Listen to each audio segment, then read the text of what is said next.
This year's deer season didn't start off the way taxidermist Ray Smith had hoped. We had them 3 weeks of warm weather, and it slacked the deer off big time. But thankfully for Smith, the colder weather is now finally settling in, which means more deer are finally coming out. They're starting to show more.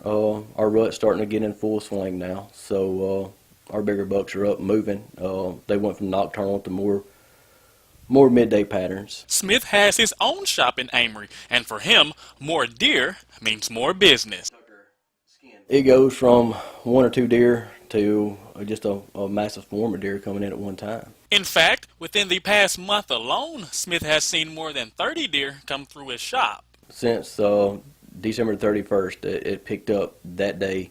It started picking up, and it has just went crazy ever since. Now, although this amount of production is nice, Smith says at times it can become overwhelming. Once the deer is brought in, I will inspect the deer, make sure it's everything's still there, and we'll sit down and we'll fill out paperwork on the deer. Once the paperwork's filled out, we'll pick the position they want it mounted in. From there, Smith puts a small tag on the deer's antlers. Then I'll get maybe 8 or 10 deer hides. I'll ship them off to the tannery, and it takes about a month and a half, 2 months out of tannery to come back to me. And once they come back, I start throwing the deer hides out once they come back from tannery because they're ready to go, and I'll just start mounting my deer. And with only weeks left until the end of deer season, Smith says he has already exceeded his goal for production.